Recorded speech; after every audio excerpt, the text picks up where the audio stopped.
It's been a tough morning, buddy. You feel pretty good? Hmm? You look better than I look.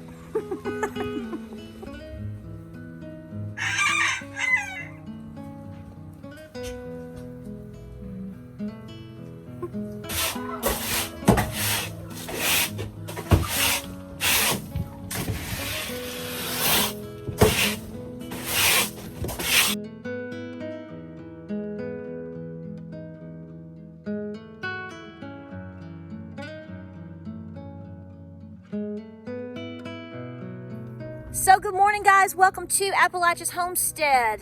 Yeah, things are going about as well as I look right now. We're just gonna go with it. So welcome back to the channel. So first things first, come on girls. So first things first, I want to thank you so much for your just unbelievable and kind remarks and support and happy birthday. Y'all are just the smartest and sweetest people.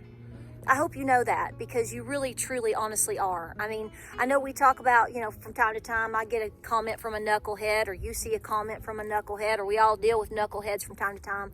But I'm telling you right now, this is such a great community, and you guys are so sweet and so supportive. And I just want to say thank you so much for that. I might head back to the vehicle if that's okay with you, because I've been out in this weather for about 2 hours. Don't I look like it?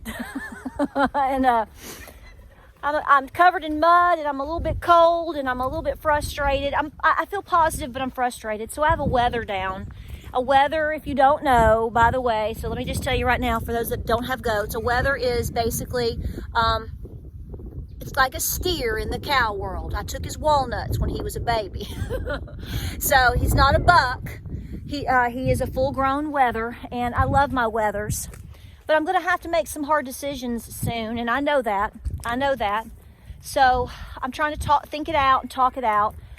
So I found the weather yesterday. I noticed the other day that he's sort of been a little bit wobbly. I thought he had hurt his leg, and because I have put Rip back with the herd, and he gets a little bit pushy with some of the wethers. He wants to, that's his way of saying, I'm Big Daddy. So I thought that maybe he had wobbled a little bit. I checked it, but everything else looked normal. See, this is the thing, and for those of you that have animals and goats, farm animals, certain farm animals in particularly, can be very, very tricky, and it's a real science to help them in some ways, because they're not telling you what's wrong. Like a human being can kind of say, I hurt here or this here. So I'm doing the best I can to save him right now. So the deal is that he's kind of gotten off balance. His eyes were starting to shift a little bit, so it looked a little bit neurological. He does not have a temperature. He does not have any discharge, eyes, nose, mouth, anything like that. Teeth look pretty good. He needs his hoofs trimmed, but that's okay. That's normal. It's time. It's that time. You always have to deal with trimming hooves. In fact, I may do that this afternoon since he's kind of down. It'd be easy for me to do that. I might as well take advantage of that. No temperature. Lids are bright pink, looking good. Now, some things can be tricky. So, I've gone in with a broad spectrum treatment. Pretty much what I've done in the past. Sometimes it works, sometimes it doesn't. This is that moment where you just have to do the best that you can. I do have a vet, an on-call vet. I have not called him yet, and the reason being is because I started my broad spectrum stuff every 6 hours. This is why I look like this right now. Happy birthday yesterday. Because every 6 hours I'm giving him, I'm just going to tell you what I'm giving him. I'm not going to go into the dosages or specifics, because I'm not a vet, and I'm not your vet. I'm not your dog's vet. I'm not your mama's vet. I'm not claiming anything. I'm just telling you what we're doing. So I have penicillin. And I had it on hand before they pulled it last year. So I do have penicillin, and I have ivermectin, and I also have B-complex. I have various things. I mean, this is why we told you to stock up on stuff. So I know what my vet's going to tell me to do. So I'm doing a broad spectrum treatment right now. There is other treatments that we can do. There's oxytetracycline, and there's also Cydectin. There's different things. So what my goal was, since it was Sunday and my birthday yesterday, I just started with something. You know, to me, I was like, we have to do something. Well, he's responding really well to it. So every 6 hours or so, I'm giving him a full treatment. Now, I've only given him ivermectin once, yesterday and today. That's a one-time deal. And then, but the penicillin and the, vitamin B complex, the B complex was once, but I'm also giving him, some people tell you to give that every 6 hours. It just depends on what the scenario is. But here's what I'm telling you is he is responding. He's not twitching. He is able to sit up. He is eating. He is drinking.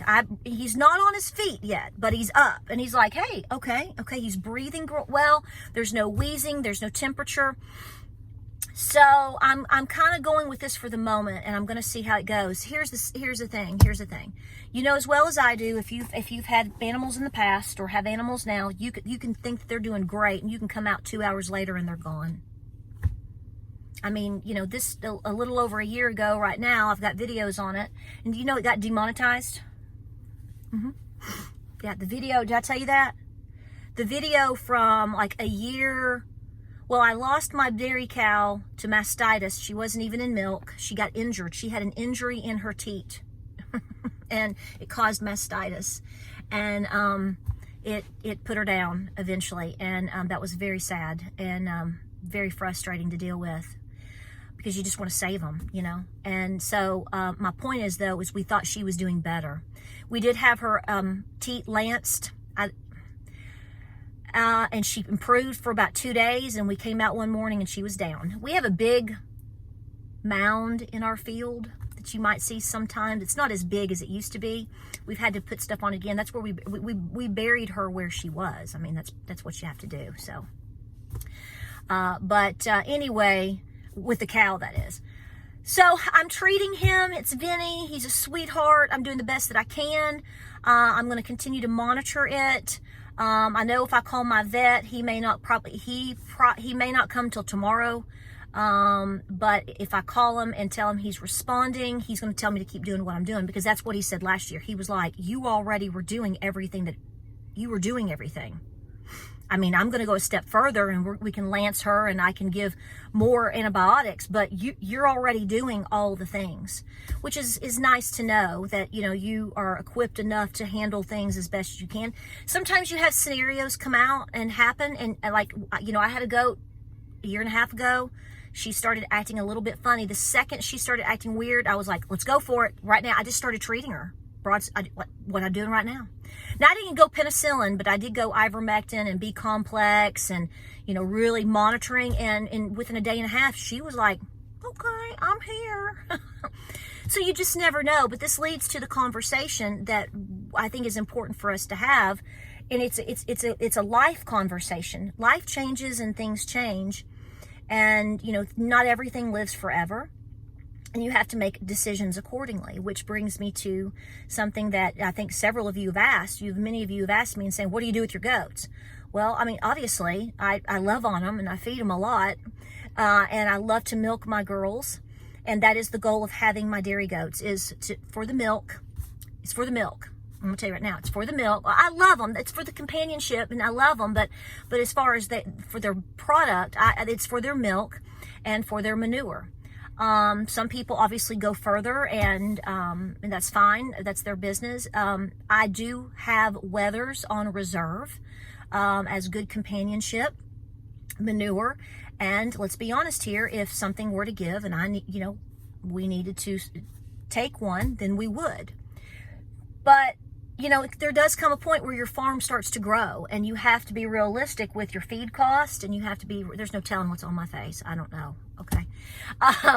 But so I'm thinking that, I told James, I said I had already been considering the fact that since I've had all these new babies, and we do plan to keep them, there may have to be a rotation in terms of selling some of my older wethers. A lot of you would say, well, why don't you just put them in the freezer? I understand that, and I agree with you. I don't have a problem with you saying that, and I don't have a problem with that suggestion. But I have to come to terms with that. You know, it's that scenario of bonding with something and loving something. And, you know, I think about this often, because this is, again, why people tell you, don't name your animals, don't bond with them, don't do these things. Well, I find that impossible. That's not my personality. But it's been a huge curve for me to realize at certain times I have to either sell something or I have to either slaughter something. Because again, I mean, if I want to continue to have milk and keep my girls, I will never ever sell or slaughter any of my girls. I let them live out a full life here. And I have one buck, and for now, this is his home. I don't want to send him somewhere at some point. He will never go to slaughter. He would have to go to a home at some point that would want him, because he is a registered Nubian, and he's the sweetest thing ever. I mean, he's stinky as heaven. He is the stinkiest of all stinks.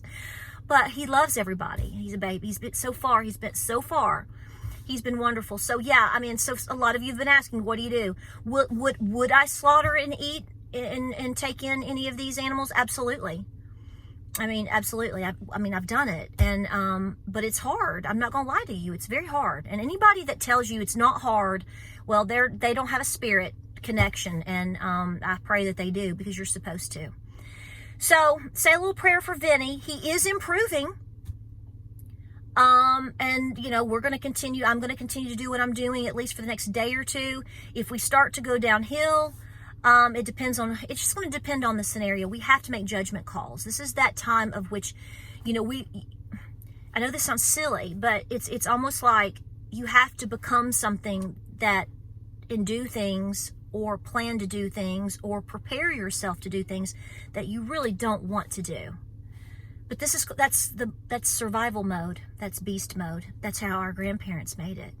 I mean, I don't believe that. I think they were so accustomed to this lifestyle. This is all they knew. And I'm sure at times it was very difficult. There's no way that you can convince me that our great grandparents did not have connections to a lot of different things, but I think that they were hard enough to understand that, again, not everything lives forever. Unfortunate things happen, and you have to live, you have to eat. And so you do come to a point where, you come to a point, there's that rag. You come to a point where you just have to make the hard decisions. And this is where we all are right now with life. We're having to make a lot of hard and difficult decisions. And I think you finally get to a point where circumstances push you so far that you just go, this is what I have to do. This is what we have to do in order to make it. And you just push through it. And that's what I think the American people are starting to figure out, is that, again, as we've been talking about for a long time, you know, we're on our own. You're on your own right now. And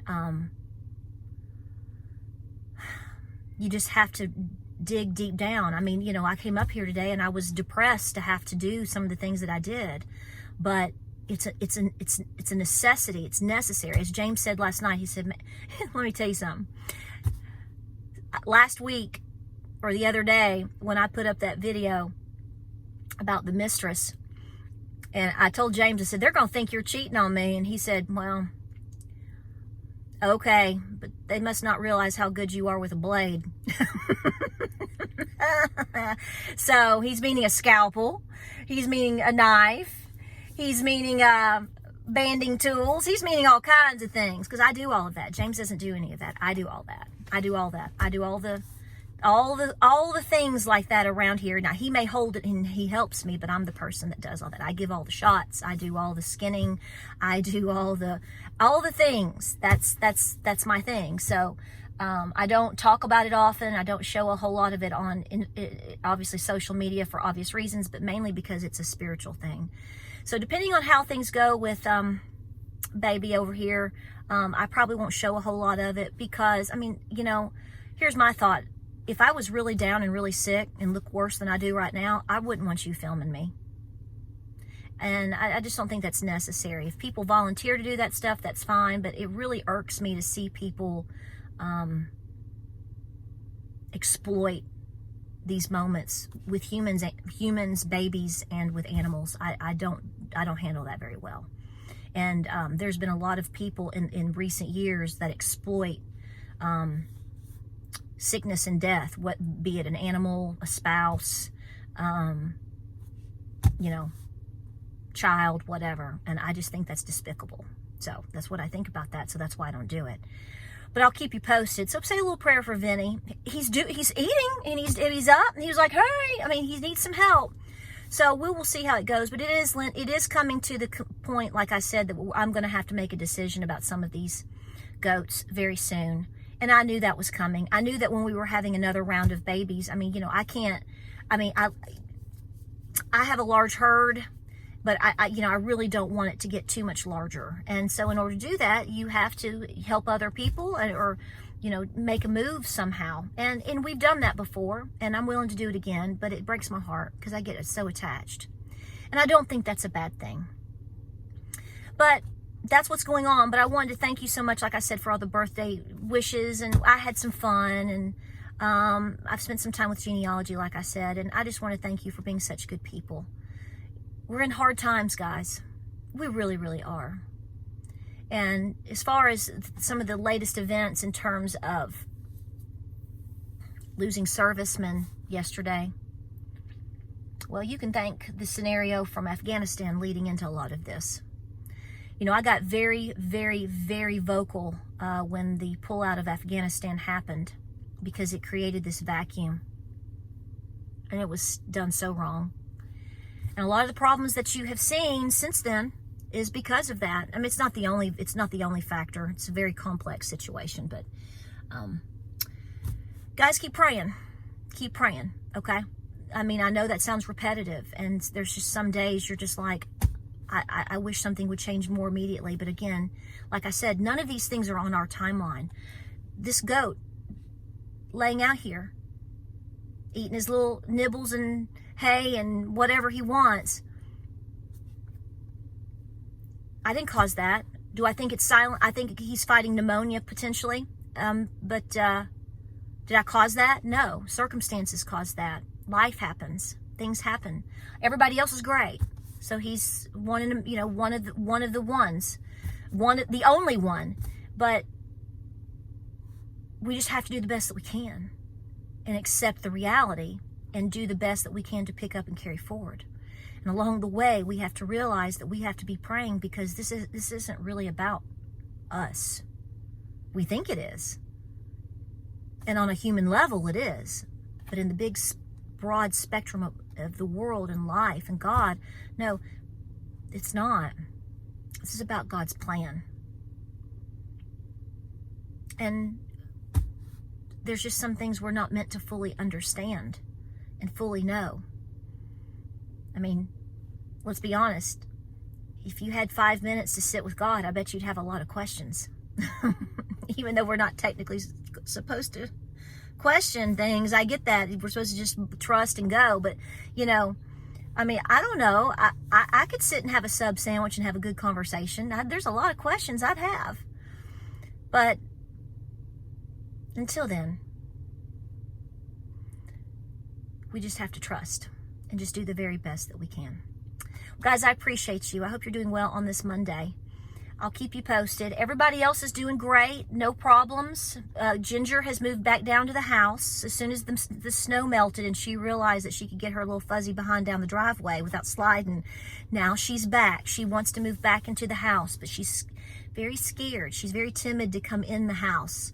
She's unsure about coming in the house. So she sits in the garage with her bed and all of her stuff right there by the garage that comes into the house, and she just peeks in. So I'm letting her, see, this is the thing. You have to assist them as best you can, but you also have to let them make their decisions.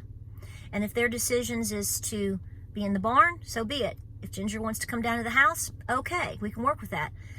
If Vinnie decides to take a different path and cross the Rainbow Bridge, then okay. If he makes that decision, I can live with that. I don't want him in pain, and I want him to, make his, I do. I think think they make their own decisions. I like it when they make their own decisions. That is just the better way for them. All right, guys, I appreciate you being here. I'm going to go shower or something. I know.